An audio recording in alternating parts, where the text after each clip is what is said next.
The banquet hall shimmered with gold. Chandeliers dripped light like molten honey, casting long shadows across polished marble floors. The air was thick with perfume, cigar smoke, and the quiet hum of power.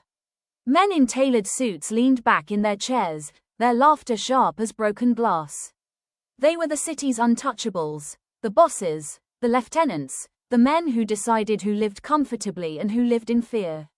Elena walked into this world like a trespasser. She was not dressed for their stage. No silk gown, no glittering jewels. Just a simple black dress, sharp lines, and eyes that carried the weight of defiance. She had been invited, or rather, summoned, because she had refused to pay. Protection money, they called it. Tribute, tax, tradition. To Elena, it was extortion, and she had said no.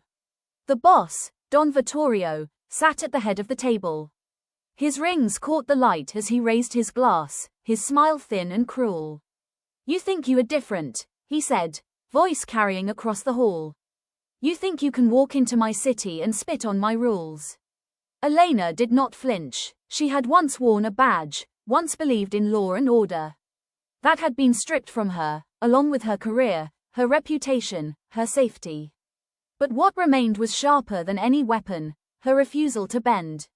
"I don't pay thieves," she said, her voice steady, cutting through the laughter. "Not in uniform, not out of it." The hall fell silent. The lieutenants exchanged glances, some amused, others wary. No one spoke to Don Vittorio like that. No one. He leaned forward, his smile widening. "You think courage will save you?" Elena's gaze swept the room. She saw the wives in their gowns, the mistresses with diamonds at their throats, the waiters moving silently with trays of wine. She saw the fear in their eyes, the way they avoided looking at her.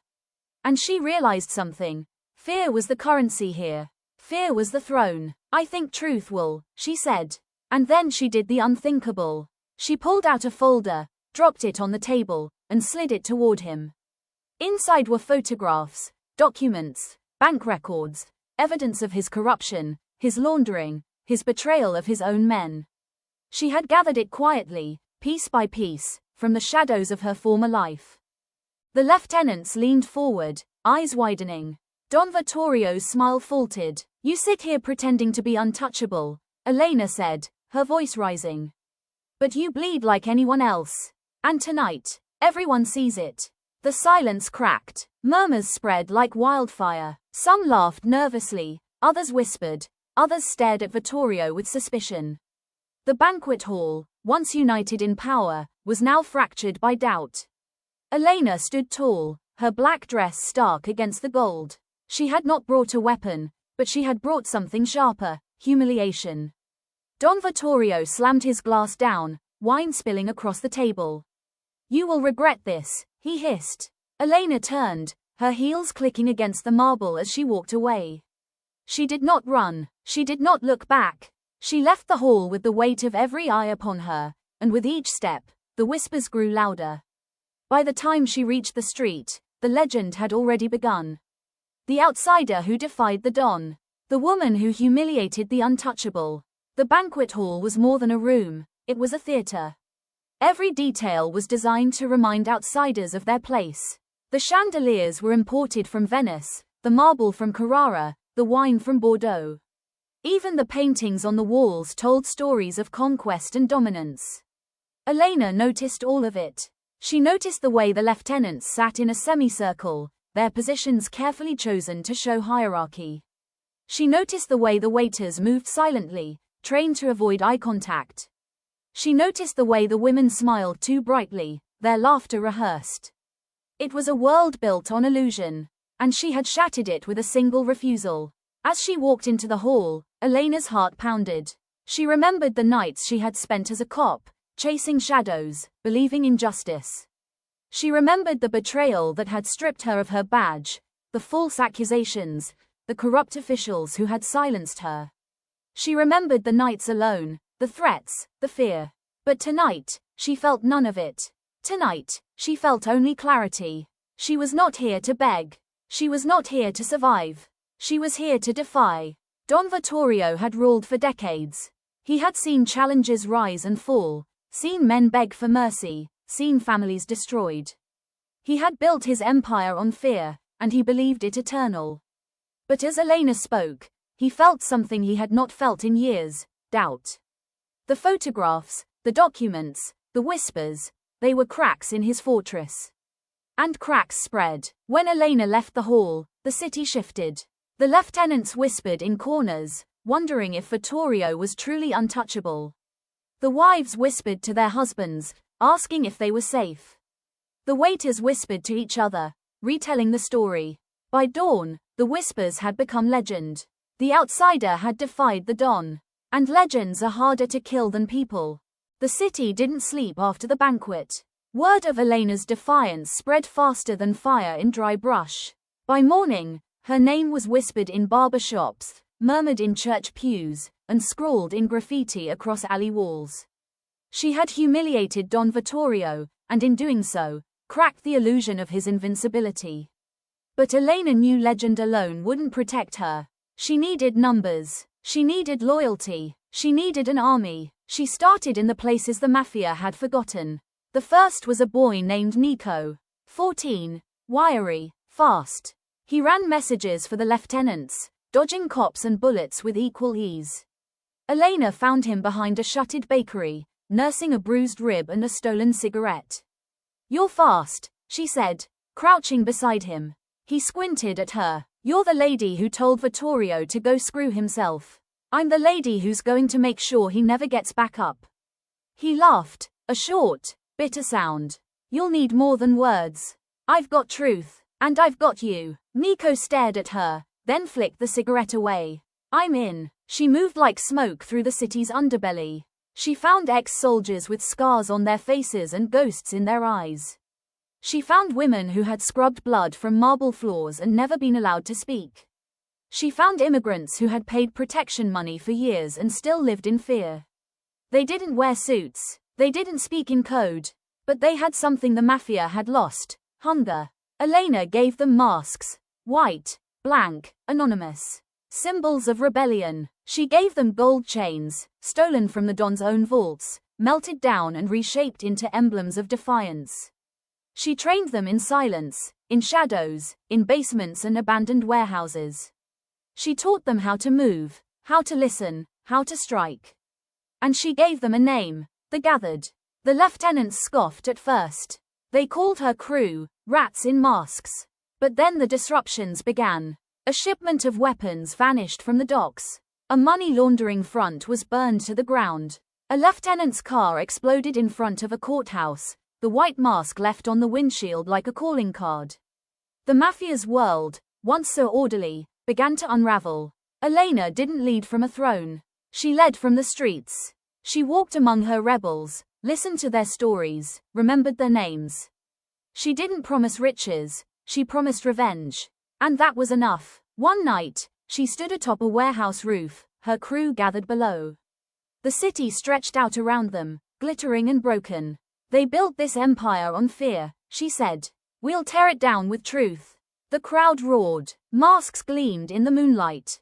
And Elena felt something she hadn't felt in years: purpose. She didn't strike randomly. Every move was calculated. She mapped the Mafia's operations like a general preparing for war. She knew which fronts laundered money, which lieutenants were weak, which families were divided. She exploited every crack. She used information as a weapon. She leaked documents to journalists, exposed deals to the public, turned allies into enemies. She didn't just fight the Mafia, she made them fight themselves. There was Rosa, a former maid who had cleaned Don Vittorio's estate for 10 years. She knew every secret passage, every hidden vault. She became Elena's eyes inside the mansion. There was Malik, an ex-sniper discharged for insubordination. He trained the rebels in precision and patience. There was Father Tomas, a priest who had buried too many victims and decided confession wasn't enough. He offered sanctuary, and sometimes, absolution. Each recruit brought something. Each one was broken in their own way. Elena didn't fix them. She gave them a reason to fight. Don Vittorio was livid. He ordered hits, burned safe houses, bribed officials. But the rebellion was like smoke. Every time he tried to crush it, it slipped through his fingers. He summoned his lieutenants, demanded loyalty, threatened betrayal. But even they began to wonder, if Elena could gather this many, this fast, what else could she do? Some began to hedge their bets. Some began to whisper. Some began to disappear. At night, Elena sat alone, staring at the city lights. She wondered if she was becoming what she hated. She had lied, stolen, even killed. She told herself it was necessary. But the line blurred. She remembered her badge, the oath she had taken. She remembered the day it was stripped from her, the silence that followed. She remembered the fear. But now, she had a voice. And she would use it, even if it cost her everything. One night, a lieutenant named Marco defected. He brought maps, codes, secrets. He knelt before Elena, mask in hand. "I've seen what you're building," he said. "It's not just rebellion, it's revolution." Elena took the mask, placed it in his hands. "Then wear it." By the end of the month, the city was no longer the Mafia's alone. The gathered moved freely, masks gleaming, chains swinging. They were legend, myth, warning. And Elena stood at the center, not as queen, but as spark. The city was quieter now. Not peaceful, never peaceful, but quieter. The streets no longer echoed with the same kind of fear. The white masks had become part of the landscape. The gold chains, once symbols of Mafia wealth, now swung from the necks of rebels, artists, and children. Elena stood at the edge of a rooftop, watching the skyline flicker. Fires had burned, empires had cracked, but the war wasn't over. She knew what came next. The Mafia wouldn't die with spectacle. It would die with blood. It started with whispers, a raid that had gone wrong, a rebel who had vanished, a shipment intercepted before it reached the docks. Elena traced the damage and found the source. Marco, the lieutenant who had defected, the man who had knelt before her, the man she had trusted. She confronted him in an abandoned theater, the stage still littered with broken props and faded curtains. He didn't deny it. "They offered me my family back," he said. "My brother, my son. You don't understand what that means." "I understand exactly," Elena said. "I lost mine too." Marco lowered his head. "Then you know why I did it." She didn't kill him. She couldn't. But she left him there, maskless, stripped of his chain, alone. Don Vittorio struck hard. He didn't send lieutenants. He came himself. The Don had aged. His face was heavier, his eyes darker. But his rage was sharp. He ordered Elena's safe houses burned, her allies hunted, her name erased. He called her a virus, a disease, a mistake. But Elena had prepared for this. She scattered her crew. She encrypted her networks. She turned the city into a maze of shadows and signals. Every alley was a trap. Every whisper was a warning. The Don's men began to fall, not to bullets, but to confusion. They couldn't find her. They couldn't predict her. She was everywhere and nowhere. The final banquet. It ended where it began. Elena returned, not with rebels, but alone. She walked through the shattered doors, past the broken chandeliers, into the heart of the empire. Don Vittorio waited at the head of the table, surrounded by his last loyal men. "You came to die," he said. "I came to finish," she replied. They didn't speak in riddles. They didn't trade threats. They simply stared. Then Elena placed a single white mask on the table. No chain, no message, just silence. The Don laughed. "You think this means something? It means you're done." And then the lights went out. The city erupted, not in fire, but in truth. Documents leaked, officials confessed, families turned, the Mafia's web unraveled, thread by thread. Elena didn't lead the charge. She had become something else, an idea, a myth, a warning. Her crew moved without her. The gathered became a movement. They didn't need orders, they had purpose. Don Vittorio vanished. Some say he fled, some say he died, some say Elena let him go. No one knows. The legacy. Years passed. The white mask became a symbol of resistance. The gold chain, a reminder of power reclaimed. The banquet hall was turned into a museum.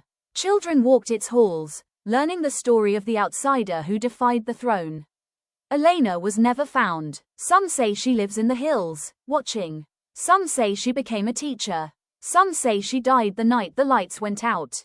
But her story remained, not as queen, not as killer, as mirror. In a quiet corner of the city, a child found a mask. It was old, cracked, faded. But it fit. He wore it to school. He wore it to sleep. He wore it when he stood up to bullies, when he spoke truth, when he dreamed. And one day, he asked his mother, who was Elena. She smiled. She was the one who reminded us we could choose.